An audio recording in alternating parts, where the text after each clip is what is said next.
Hi, guys. Welcome back to My Steps to Sobriety, my show on YouTube and as a podcast with me, your host, Stefan Neff. And today is not just another fantastic day. Yes, it is, but it is an even more special day because of Ben Westhoff with me. I've been waiting for that interview for quite a while. I've read his book, Fentanyl Inc., and I was blown away. I'm a speed reader, and normally I sort of flip over a few paragraphs here and there. In this case, I read it cover to cover, word for word, because there's so much information in there, and it blew me away. It changed my understanding of the drug use in the United States and worldwide. And I think that is something we need to highlight. I'm still stuck in the early 2000s, where there was a very different drug scene in my head. And nowadays, life has changed dramatically for so many young people. And it's so high time that we talk about it. So, Ben, I'm so grateful that you're on my show. Welcome. Well, thank you for having me. It's great to be here.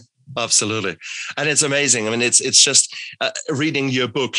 You were a man who was interested in the things that happened around him, and you were in the wrong place, the wrong time, or the right place, the right time, however you look at it, because you were really investigating and reporting about the music scene in 2013, around about that time, 2014, when your journey really started. Maybe lead us in. What made you go down that rabbit hole of researching the novel psychoactive substances and in turn fentanyl and its colleagues? I was a music reporter and I was working at LA Weekly, and I was writing about why so many people were dying at raves. Now I used to be a raver back in my day, but and people were taking all manner of drugs, and I may have taken some myself, but people weren't really dying, but now in this new era that you're talking about, the mid-aughts, it seemed like every time there was a big rave, someone would die. And so I wanted to find out, because the deaths were always described as coming from ecstasy. And I knew that pure ecstasy, pure MDMA, didn't really kill people very often. And so I did a deep dive and found out that there was actually very little MDMA at all in this so-called ecstasy. Instead, MDMA had been replaced by this whole plethora of new synthetic drugs, and they all came from China, and no one had really heard of almost any of them. And so I investigated what these drugs were, and it turned out that fentanyl was the deadliest of all of them. And whereas at first my book was going to be about rave drugs and the history of ecstasy, maybe all of a sudden it became a book about fentanyl. And it's so bizarre because as an anesthetist, fentanyl, that's a drug I give absolutely virtually every patient. And so therefore, I live in an environment where these drugs are incredibly regulated. I mean, it is, if there's somewhere an ampule missing, my goodness, the hunt starts until we know what has happened there. So actually to divert fentanyl in the hospital environment is quite a challenge. It's doable, but it's a challenge. And your career as a fentanyl injector doesn't last long. Typically 3 months, then you have found out, because it's so hard to get away with it. Yet here we are. You're talking fentanyl. And I thought, how does that work? But what is happening? Where is this drug coming from? And that's the weird thing. Until I read your book, I was not aware. So where is all this fentanyl? Where are the dodgy doctors in the United States who are diverting all those drugs? Well, it's actually different than that. The first people who really got addicted to fentanyl in a big way actually were anesthetists, like you're saying. This was back in the 70s. Fentanyl was invented by a Belgian doctor at the end of the 1950s, and it became a very important hospital drug. So that's the only setting that you found it in for decades.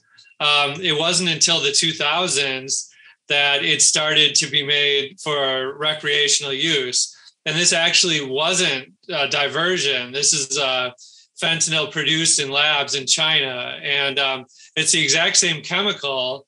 It's just, it's not produced by these big pharmaceutical companies. Instead, as it continues until now, it's made by these kind of rogue labs.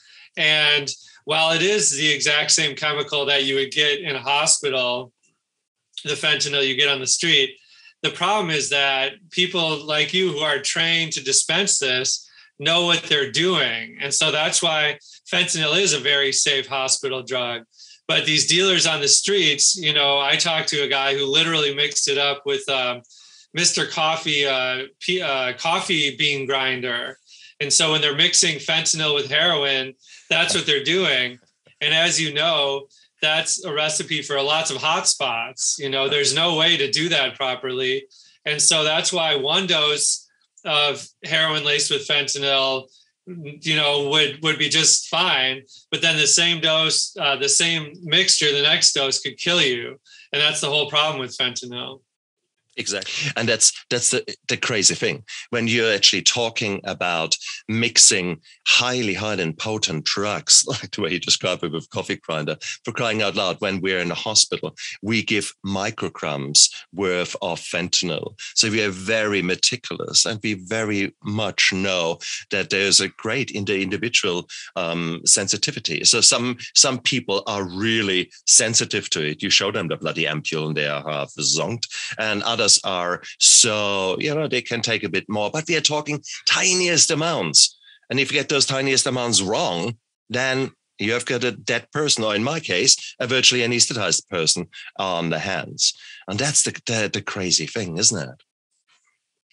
Yeah. And now it's not just heroin, you know, I mean, not very many people in the US really use heroin when you think about it, but there's a much bigger market for prescription pills. And now fentanyl is being made into these fake pills that look exactly like a Percocet or a Xanax.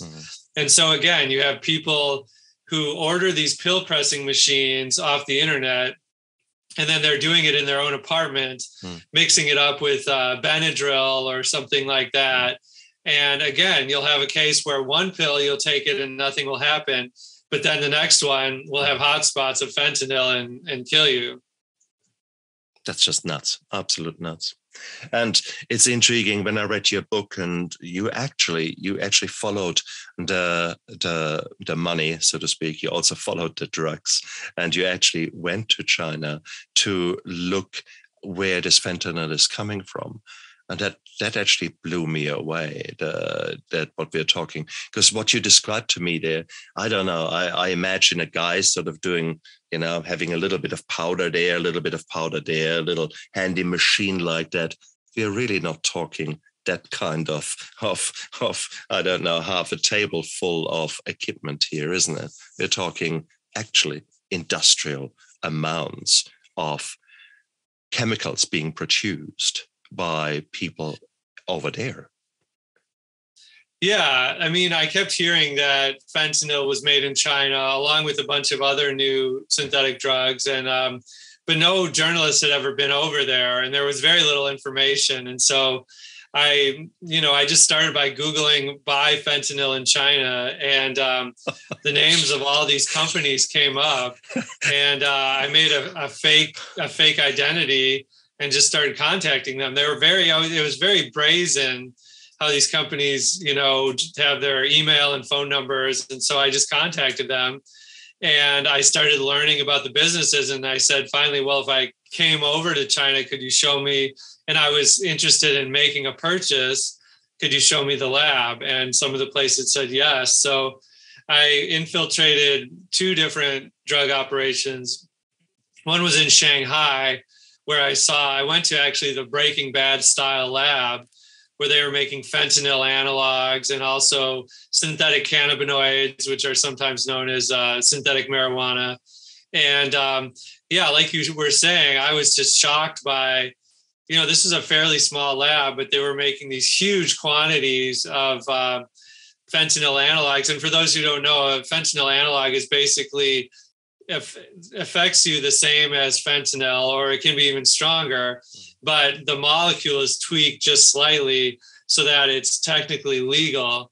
And so, you know, I saw these huge, like 5-gallon drums of fentanyl analogs being mixed and made. And when you think about, like you said, it's just 2 grains of rice worth needed to get someone high or even overdose, just how much was being produced. And then after that, I went to Wuhan, and this was before coronavirus. And so most people were not familiar with Wuhan.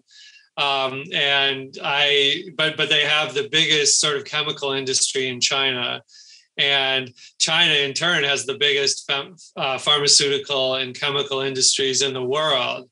And so the vast majority of it is, by the book, is legal. But some of these companies exist in this sort of gray market where they're making chemicals that are, like I said, legal in China, but illegal in the US and the West. And that's where their customers are. And I went to a place called Yuan Cheng, is this company in Wuhan. And it's a huge company. I saw like hundreds of young salespeople, and they were selling fentanyl raw ingredients. So they're known as fentanyl precursors. And I couldn't believe it. All these, these 20-something sales workers just sitting at laptop computers. They were on Skype and social media, and they were just selling this like it was any other product. And they gave me a whole tour of the company, and I was just shocked by what I saw. This is nuts. This is absolutely nuts. When you arrived there, what year was that? 2014, 2015? 2018, yeah. 2018 even, that you went there. Yeah. So we know that China has been completely redoing their society, for the lack of a better word. You really want to be a good citizen, and they have got now cameras everywhere. They have got, basically everyone is being assessed. So everyone is on the radar of the Chinese government to a certain degree. So also are all these drug companies, these chemical companies, should I say. And so these companies are not hidden away. They are actually practicing very open with full acceptance of the Chinese government, isn't it? Yeah. And in fact, from my reporting, I learned that a lot of these companies, like the ones I visited, are subsidized. They receive tax rebates for fentanyl exports, if you can believe that. And so, they also are part of these business parks that are built for companies like this. They've received awards for chemical innovation. And so it's some things have changed since I visited, like under pressure from the United States, China banned all fentanyl analogs in 2019. And so, what's odd about these drug companies, you think about drug syndicates in Mexico and Colombia and chopping off people's heads and all everything like that. But these Chinese drug companies, they just want to operate within the law. And so once the law has changed, they really did stop selling these fentanyl analogs. Unfortunately, as you know, that hasn't stopped the spread of fentanyl in the US at all. In fact, things have gotten worse. And that's because these companies are now just focusing on the precursors, like I said, the raw ingredients. And those do remain legal in China. And those are sent by the literal boatload to Mexico, to the cartels.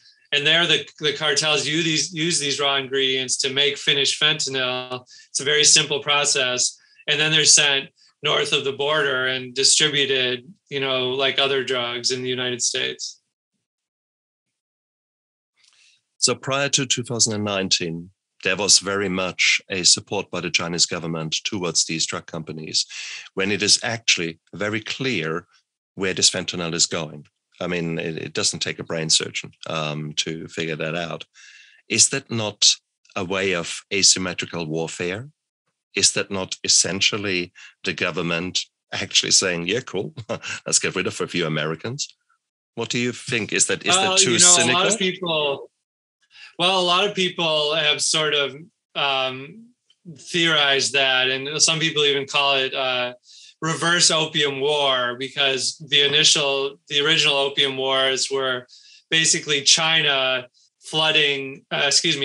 flooding China with opium during the 19th century, and China fought 2 wars to get the opium out of their country. So now it's kind of the reverse. It's China providing this opioid to Western countries. And there have been some sort of conspiratorial seeming documents that indicate maybe China has tried to find, non-traditional types of warfare ways to battle the United States. I tend not to think that it's sort of like a top-down conspiracy sort of thing. I mean, I think about China, it's not just one thing. There are like the heads of state in China and like national leaders. And I think most of them, generally don't want China to have this image as the world's drug pusher, right? But there are a lot of provincial leaders, and these leaders might have these companies working in their province, and they, see the money being made, the tax revenue generated, the employment generated, and it's very easy for them to sort of look the other way. And, China has drug problems of its own. There's a bad problem with meth usage there, with heroin usage, and the police really work to stamp that out. But there isn't a fentanyl problem in China.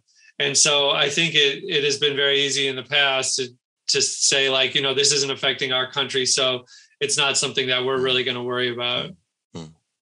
And to counter my own argument, you have got a little vignette in your book where China had a bit of egg on their face when they realized that actually drugs were shipped through one of their ports. These armed personnel carriers were found. They thought, what the fuck?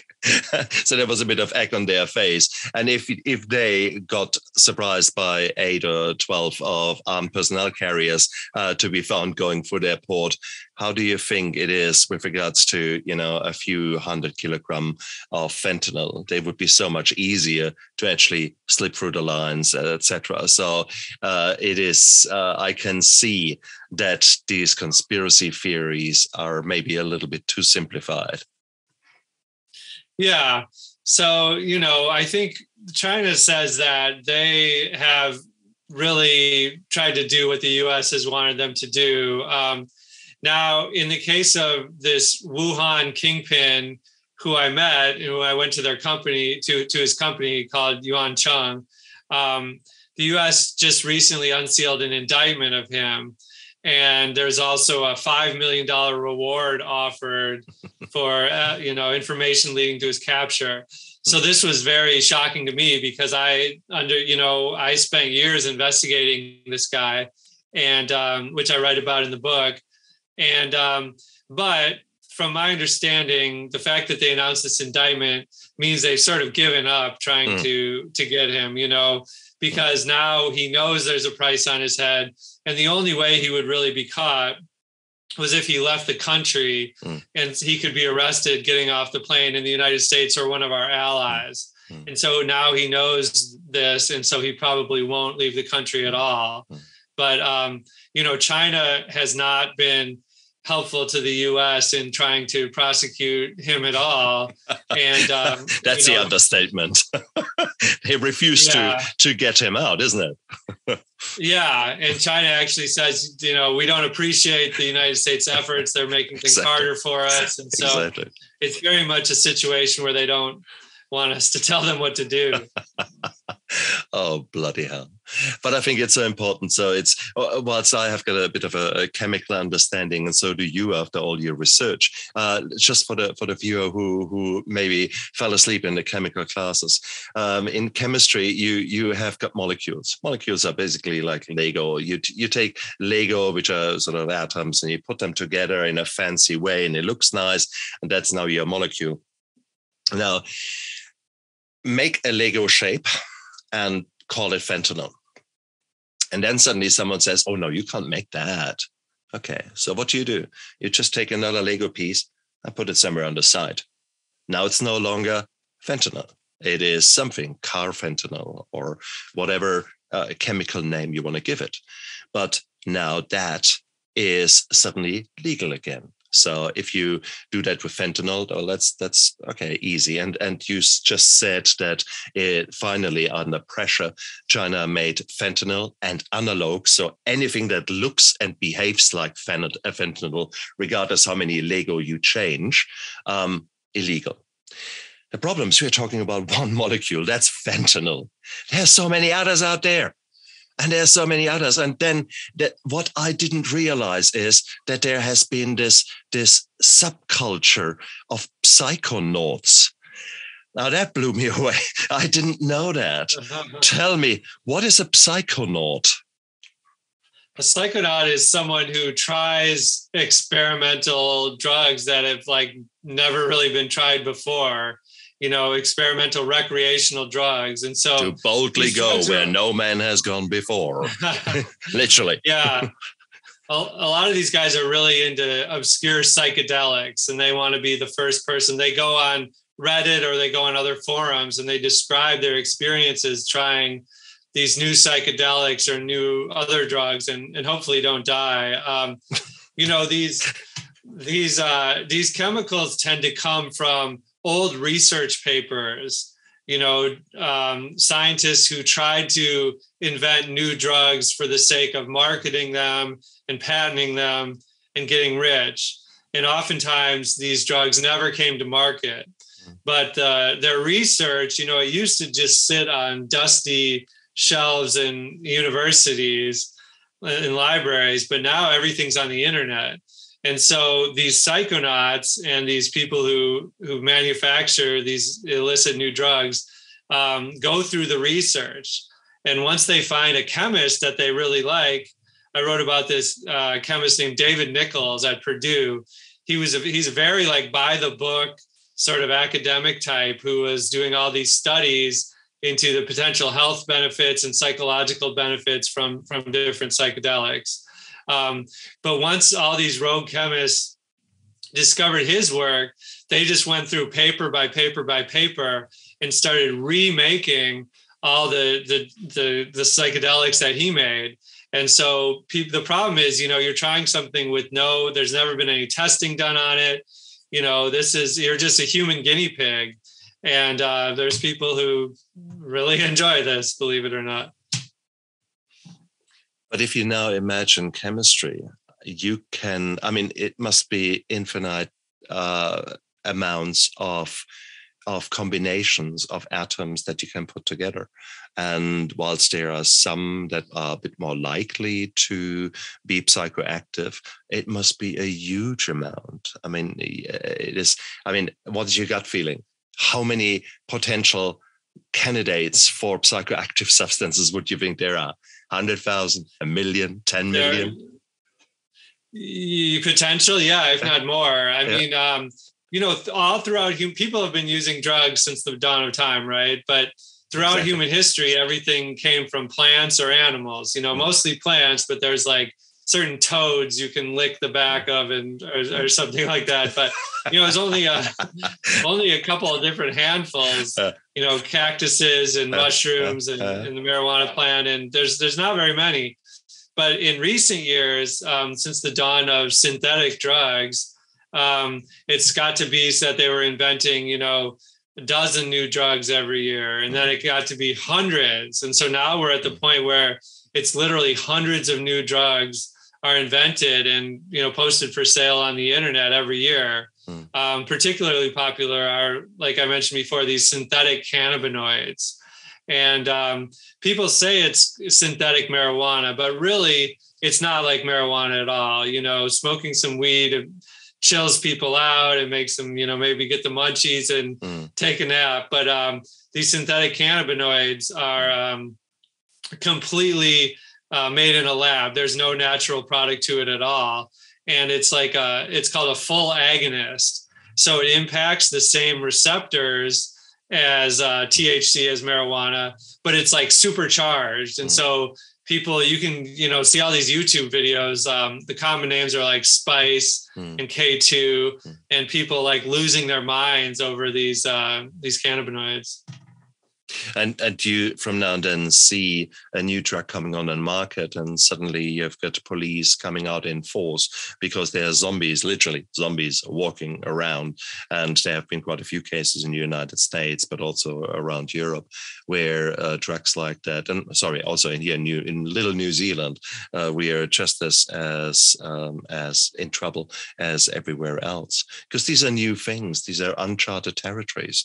We don't know. Someone is coming out with something cool or not so cool, or just give it a shot, whatever, and they sell it. And sometimes it can be just something really not very spectacular in the sense of from a health risk point of view.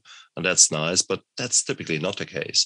On the contrary, suddenly the emergency department gets flooded with people who are behaving extremely bizarre and putting themselves at risk, putting staff at risk, putting innocent bystanders at risk. I mean, that is a huge thing for us doctors. And it scares the living daylights out of you when you see someone like that, because there's no rationing. There is no sensible talk. There's no calming them down, no de-escalation. Everything that we normally try goes out of the window. So these are not nice things. Yeah, and I wrote about this very particular New Zealand case with a chemist named Matt Bowden. And he ushered in these new cannabinoids, and he was worried because they were killing so many people in New Zealand. And that's because they weren't making them right, and they were selling them super high potent doses. And so he came and started making these safer drugs, these safer party drugs. And he actually got the New Zealand legislature to agree to change the law to allow these new safer synthetic drugs. And it was like a one-of-a-kind experiment that's never happened before and may never happen again. But for a while, all of these cannabinoids, these other type of fake ecstasy pills, were all legal, and you could buy them in stores. And Bowden said that it actually reduced deaths because they were doing at safe dosages. And, he said it was clearly, from a public health standpoint, a positive thing, but there was all this sort of scaremongering and fear-mongering. And so just as quickly as the legislature allowed them, they banned them again. And that's just how fickle the support from governments is, and how knee-jerk reactions often occur. Or that governments try something that at first glance actually makes sense, yet then backfires and no one goes back on it. The example there would be, for example, I was blown away to read when you described that drug testing on raves became illegal. Or let's rephrase that. The drug testing didn't become illegal, but the organizers of the raves refused to have drug testing on site, because that would mean that they admit that rave parties maybe favor drug use, and that would make them liable and them responsible. Tell us a bit about that, because that blew my mind when I read that. Yeah, that was a law that's known as the Rave Act that was actually brought to be passed by Joe Biden, long before he was president. And the problem is that, like you said, everyone knows that when you go to raves, there's lots of people using drugs, right? But this law forces the organizers to pretend they don't know what's happening. And so one of the best ways to stop drug overdoses and to stop fentanyl overdoses is by checking your drugs. They have fentanyl testing strips that are extremely cheap and let you know immediately if you've got fentanyl in your drugs or not. And there's a lot of organizations that set up, like when I went to Spain, a lot of places in Europe, you see these organizations at raves and other parties, and you bring your ecstasy pill to them and they'll check it and tell you if it's safe or not, or your cocaine or any drug. And, but, the US does so many things in such a dumb way that they've tried to actually persecute these groups here. Don't sugarcoat it. Eh? No, I agree. I 100% agree with you, because that's so nuts. And we know that there was an older study, as you say, early 2000s, where researchers in the UK went on a Saturday night to rave parties and actually bought ecstasy tablets. And I think they bought 24 and then analyzed them in the lab what was actually in there. I think there were 2 or 4 of them had some ecstasy in them, but all the rest was completely cut. Some of them had ketamine in them, which is basically a very powerful anesthetic agent that we use in a positive sense in the theater. But bloody hell, these are drugs that are incredibly powerful. Some very nasty cutting agents were found in there. It was basically, you might as well drink weed killer compared with taking those drugs. And that was early 2000s. And as you say, the things have changed and are constantly evolving. And that's where we come back to those. No, so you first. Yeah, I was going to say the good news is that you can buy these drug checking kits for yourself relatively cheaply off the internet. And I always recommend a company called Bunk Police, BUNK, Bunk Police. And, you can do it at home. So you just have to have a little patience. But, like I tell young people, any pill, any powder that you buy off the black market could have fentanyl in it. And so just taking the time to check your drugs really could save your life. 100%. Absolutely. And it is, we need to, there's so much to say, for crying out loud. Let's go back to the cannabinoids and to the various analogs of psychoactive substances. We are talking about the governments making decisions like banning certain substances and altering legislation. That all takes time. That all is actually quite an involved thing. So by the time somewhere there is a reaction by the government, we're talking probably 2, 3, 4, 5 years down the line. Meanwhile, someone has flooded the market with a new product that is completely taking the local world by storm. And doctors, legislators, frontline police are completely caught out. You were talking about ice cream in Slovenia. That, for example, let's tell that story. And I like ice cream. I like vanilla ice cream, absolutely. But we are talking about something very different here. Tell us that. Yeah. Well, I went to Slovenia, the city of Ljubljana, because they have this amazingly progressive sort of approach to drug treatment and drug policing. But when I got there, everyone was talking about this drug called ice cream. And I never heard of it. And everyone's ice cream this, ice cream that.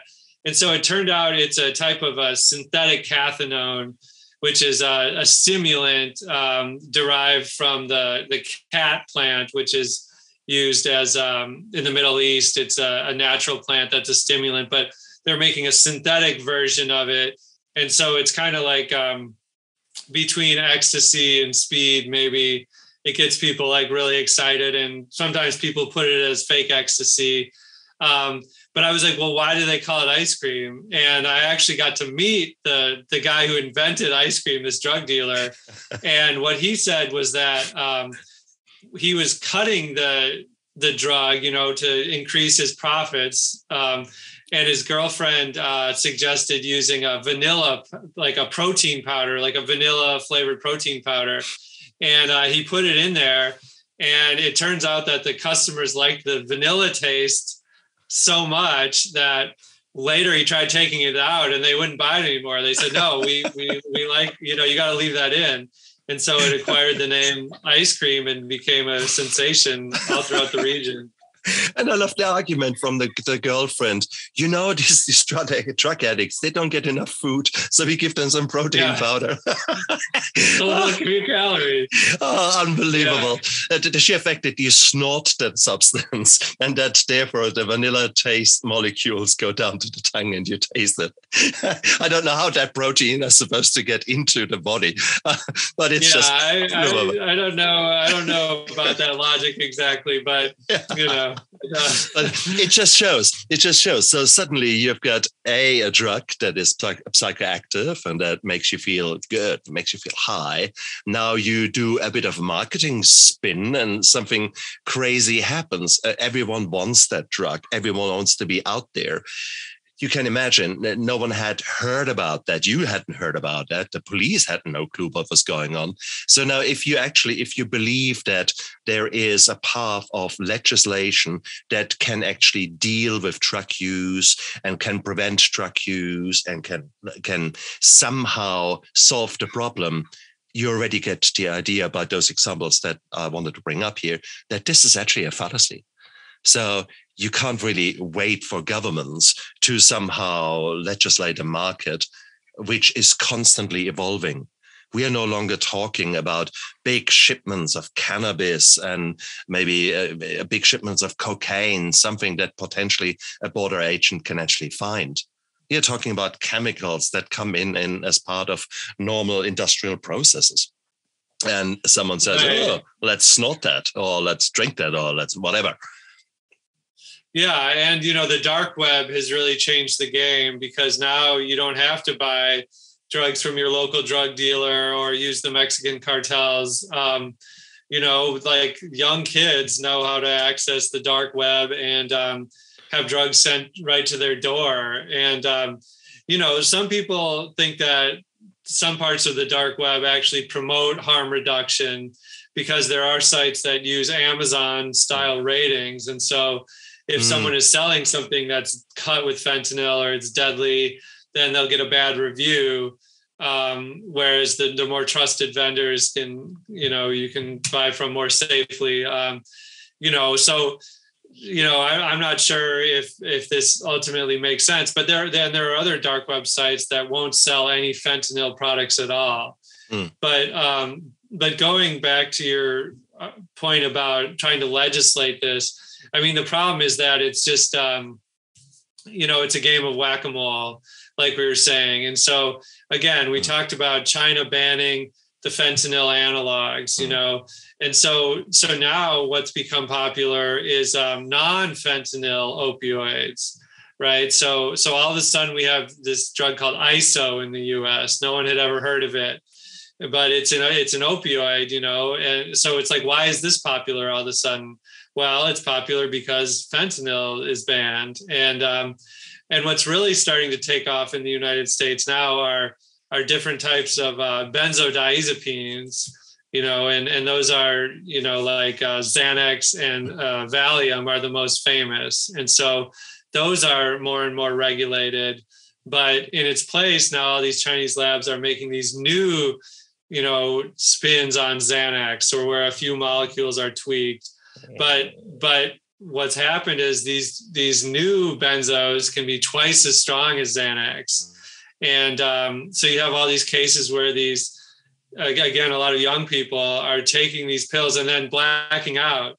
Like they're still awake, they're still walking around, but all their memories are erased. And so this guy, we interviewed this guy who woke up, his car was crashed into someone's house. He had stolen like $300 worth of scuba diving gear or something. He had stolen some bizarre items from someone's house, and he woke up in jail and didn't have any memory of what happened the night before.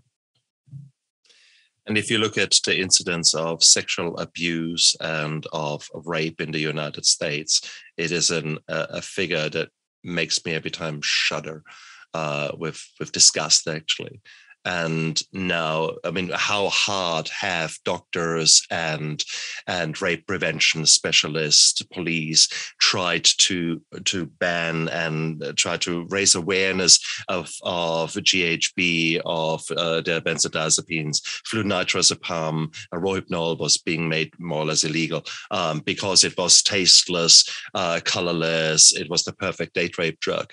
And now finally we sort of got those things under control, and suddenly you get the market gets flooded with these new things that may or may not turn up on a drug screen, that may or may not about, and which might not even be much easier to smuggle someone into a drink. So it's again, we are back to the 70s where a nation gets again taken out by benzodiazepines, and it's just nuts. Yeah, that is a problem. And I have heard about these novel benzodiazepines, as they're called, being used for this purpose of facilitating sexual assault. And I'm not surprised. But it is a New Zealand DJ once said, when I was young, we were smoking killer weed. Nowadays, the kids are smoking weed killer. And I think that is unfortunately a very true thing. And the sad thing is, as a youngster nowadays, you have no idea what you're getting. And that is the key message that we need to drive home to anyone, to any young person out there. Of course, you want to change your feelings. It's sadly, it's a bad time to be a young person. I hate to say, Absolutely. When I was, when I was that age, you could sort of just take a pill at a party or snort a line, and you probably were going to be okay. But it's just, those days are long gone. Exactly. No, absolutely true. And it's crazy. I mean, and sadly, we are there already, and it's getting worse and worse. We have got now the first year ever in the United States, more than 100,000 overdose deaths. And that figure has dramatically gone up over the years from 50 to 70,000, and now 100,000 in the last 3 years alone. That's nuts. And it will not get better, because ultimately people have now found out that with new substances, they can make gazillions, and they get away with it because no one can test them. And if someone gets onto their trail, onto their bag, they just switch over and use something new. So it's actually very, very easy nowadays for drug dealers to make a lot of money in a relatively safe way, isn't it? Yeah, it's driven, in the U.S. by the Mexican cartels, and the cartels have long been in the business of heroin, marijuana, meth, and cocaine. The cocaine is the leaves are grown in Colombia, but they're processed and distributed by the Mexican cartels in the United States. And so, marijuana is becoming legal in so many states in the US. And so the cartels are sort of gradually moving out of that business. And they're trying to move out of the heroin business too, because it has to be grown. It's a long, expensive process to grow opium poppies, and it's very susceptible to law enforcement, who can, just see these fields being grown. The advantage of fentanyl and of meth, these are synthetic drugs that can be made in a lab. And so you hear these stories about these Mexican opium poppy farmers who are just going out of business because the cartels are switching over to fentanyl so fast. And like you said, I do think it's going to get worse before it gets better. And the problem is that the pills, fentanyl being adulterated into pills that look exactly like prescription pills. And so, when fentanyl is cut into heroin, that's a bad problem. But like I said, not that many people really use heroin. There's a much bigger market for these prescription pills, and that's only starting to be tapped. And it's really only the tip of the iceberg, because people think that, it's a pill, a doctor prescribed it, it must be safe. And so no. I don't know. Really, young kids think that. Yeah. I don't know what nowadays the statistics are. One of the recent statistics I've got in mind is that 40% of all drugs that are pressed in tablet form are fake around the world. 40%. Really? That is worldwide. That was one figure that was mentioned to me. If I'm wrong, please, if someone can correct me, please send some info in, guys. But it's important to distinguish, I think, that like if you get it from your pharmacist or your doctor, those are safe. But you're talking about black market. Absolutely. Pills. Exactly. Yeah. And they're just coming in there. That's, if you buy Viagra, somewhere on the internet. God knows what you get. That is what I'm talking about, those kind of things. But it is so easy. It just shows how easy it is to make a tablet. It's just basically, once you've figured out how the press works, well, you can squirt anything in there, do anything with it. But it's crazy. If you think back about the historical development, sort of the waves of drug abuse that you guys in the United States and then in turn Europe and other parts had. We had the crack cocaine in the 70s. We had then what was next? Heroin. Then we had the OxyContin and the those things in the norths. Then we have got now fentanyl. Ultimately, what I deduce from that is everyone wants to escape their reality. And if there is a new way out there, they will take it. Doesn't matter if you have got to snort it or inject it or drink it or whatever, as long as they can escape, or as people can escape their trauma, escape their pain, escape their life that they don't like, they will take it. So therefore, legislation I've already more or less given up on. I mean, let's talk about other ways that historically people were dealing with drugs. So if we know everyone wants to take drugs, okay, governments had different approaches. And it's interesting because you go into that in one of your chapters, which I found quite amazing and quite intriguing because I had not seen it so nicely actually summarized. So give me the history of how your governments initially sort of tried, okay, we've got a problem with drugs, let's deal with that. Well, in the United States, the war on drugs began with Richard Nixon and, was famously the just say no era began with Reagan. There have been other countries like South Korea, Singapore, that have taken, and a lot of Asian countries have taken a very draconian approach to, sometimes like in China, there's a huge number of drug dealers are put to death.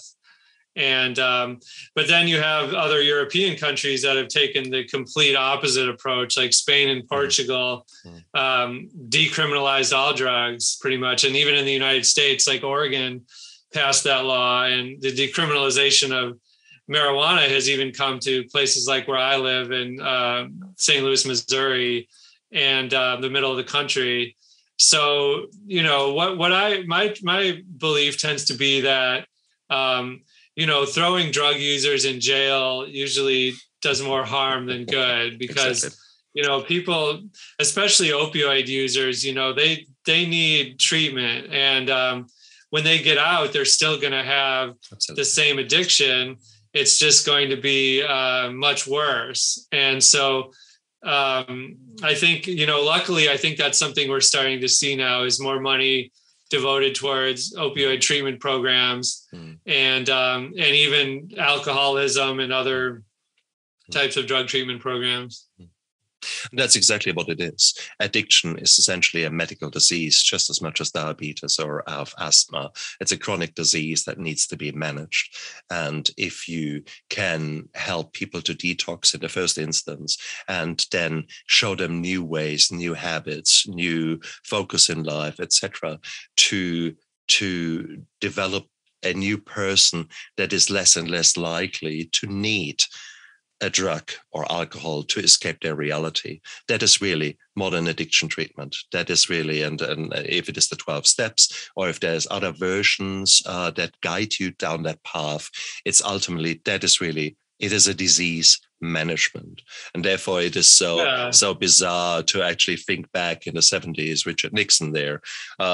And it's intriguing there with this kind of more draconian approach that was really actually targeted at the blacks, at lower socioeconomic classes there. There was quite a deal of racism thrown in there, was there not, originally with the war on drugs, quotation mark.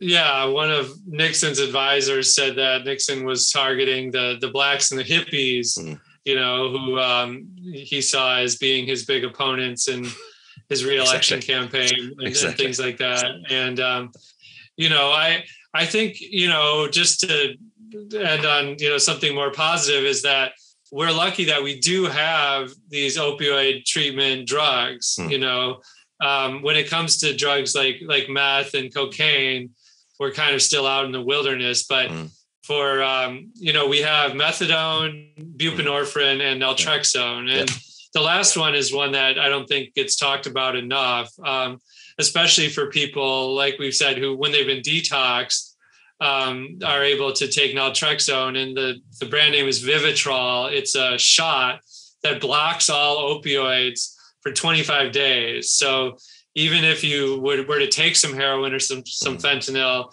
it wouldn't affect you at all because it's what you call an antagonist. So it blocks the opioid receptors, basically. And, we had COVID, and when COVID descended, it was like all hands on deck. And we spent, hundreds of millions of dollars to try to stop this problem. But we don't have the same urgency with drug deaths, even though more people have died ultimately from drug deaths, and that problem is getting worse. Even while COVID, we're starting to see some light at the end of the tunnel. And so I just believe that we need to treat this problem as seriously as we have COVID. 100%. Put the support things in place, because addiction is fueled by the socioeconomic problems. It is fueled by a constant barrage of shit hitting people in their daily life. And that's the reason they want to escape their reality. If you actually support them, and actually if you create a community, if you create connection amongst people, that is really how you work on dealing with addiction as the core principles.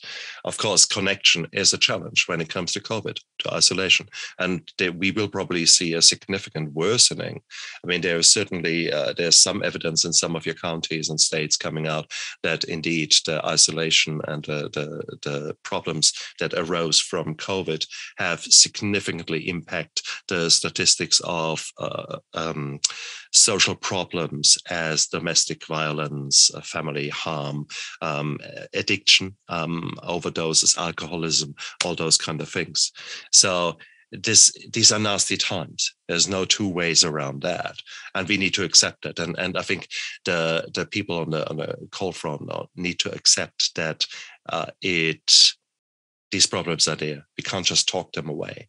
And I want to make a big say out there: addiction affects every single bloody strata of society. Okay, these are not down and out people in the gutter. Look at them. No, I was an addict. I am an alcoholic.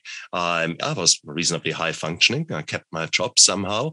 And, that's the face of depression, PTSD, alcoholism. That's the face that is, I'm an alcoholic. I'm an addict. And so are many of the people I meet. Chemical addiction is actually quite common. Some people say as high as 1 in 3, more conservative figure, 1 in 4, 1 in 5, 1 in 10. That's still, if you're in a room full of people, there are a lot of addicts in there, like it or lump it. And it doesn't matter in which level of society you are. And in some of them, it's even more common. And I mean, take people like Gordon Ramsay. He is a celebrity chef, and he is the culinary institutes, the culinary workplace has always been high-powered, hard work, but also hard playing. And he went around in his restaurants and with a truck swap and found cocaine in the toilet, in his own staff toilets. So he was not impressed. But no surprise there. It is something that is constantly there. So therefore, we let's accept it for what it is, and let's put the treatments in. Let's actually go out there. And people like you have been fundamental in changing my insight into the problems that we are facing. I was still caught in somehow the oxycodone kind of era. I mean, you guys have got a television series, The Glades, which is based in the South, exactly, Everglades. Yeah. And It was an interesting episode because it was the first one, 2007, 2008, and run a few seasons. There is not a single episode in those seasons where someone doesn't take oxycodone. And, do you want to have some sex? And here's an oxycodone, 20 milligram. And you just think, what? What do I watch there now? And that was quite an amazing thing. But that also showed, of course, the Florida as being the main consumer of dodgy oxycodone in those times. But I was still caught up in that. I was still thinking, oh my God, oxycodone, my hillbilly heroin kind of stuff down there. I'm 10 years behind the game. And that's why I'm so grateful that I read your book. Yeah, people are, and right now, there's a lot of exposés about Purdue Pharma, and they made OxyContin and really marketed it in a very cynical and, criminal way. And they definitely, that was the first wave of the opioid crisis. And then the second wave was heroin, and now it's fentanyl. But the prescription opioids are not really the problem anymore. You know what I mean? And there are plenty of people who need these pills for legitimate medical reasons. And the problem, it's moved really far beyond that. And so, I kind of wish that people would take their energy and stop spending so much time about these real pills and focus more on these fake pills with fentanyl, because that's the real problem now. If I was to promote you to the chief of the CDC and actually give the CDC some power in the United States, what would you change? Well, I might start with just education programs, starting for very young kids, starting maybe as young as junior high to, I think the problem with programs like DARE, the drug education program that I got when I was a kid was there's a lot of scare tactics. And they said, use any drug, smoke a little weed and you're going to end up, in the hospital. And I think kids are smart, and if we give them the real information, tell them what's really happening with these new drugs, then I think they'll believe it and they'll respond to it. I would also just, increase these testing supplies, access to treatment drugs. That's the problem, is that, so few people who are addicted to opioids access treatment drugs. And partly the problem is that no one approaches them in their community. Like we said, there's all, it's really affected the African-American population, and there's very few of treatment centers like getting out there. And the funding is starting to come in.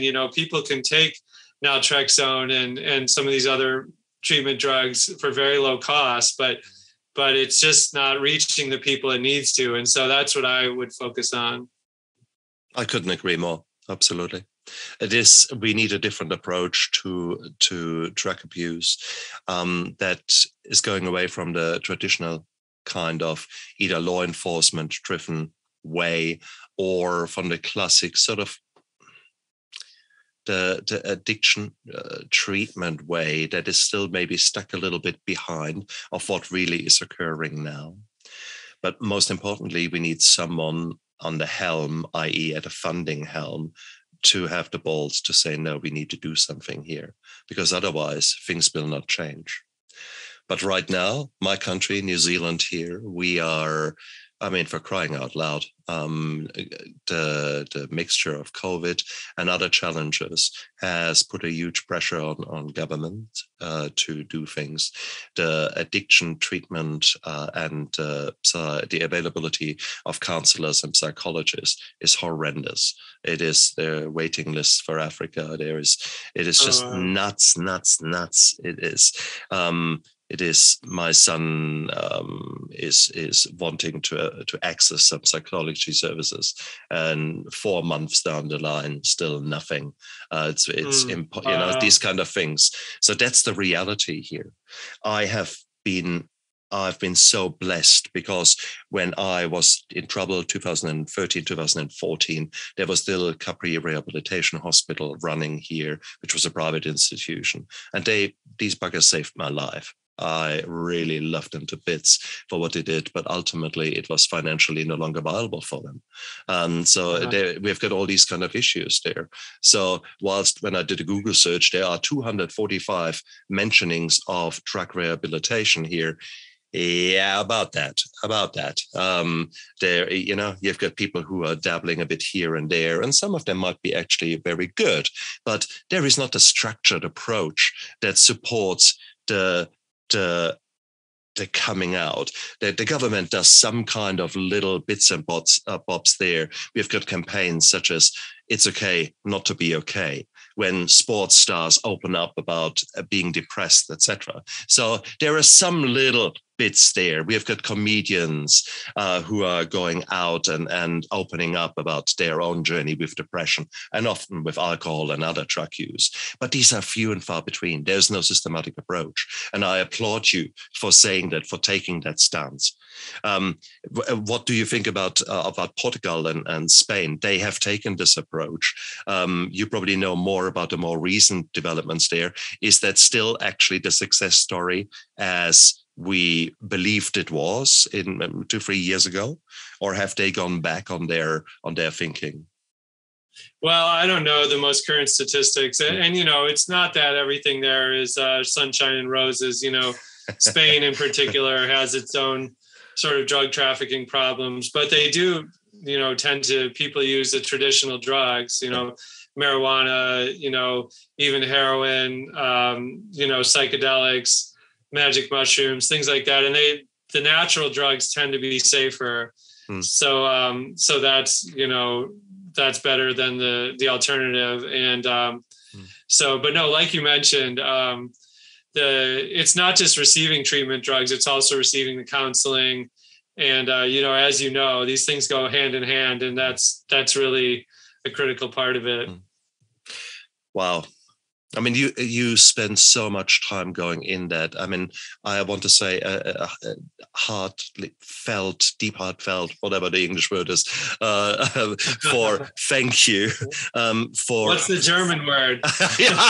Now you put me on the spot. At the moment, my brain goes 100 miles an hour and tries to talk to you about things. So it's probably more my mouth lagging behind my brain than anything else. No, I want to say thank you for the hard work you did. I mean, you spent the better part of 4 years investigating that. I mean, it is, I hope you make some money out of your book that somehow compensates you for, reimburses you for all the money you have spent investigating that.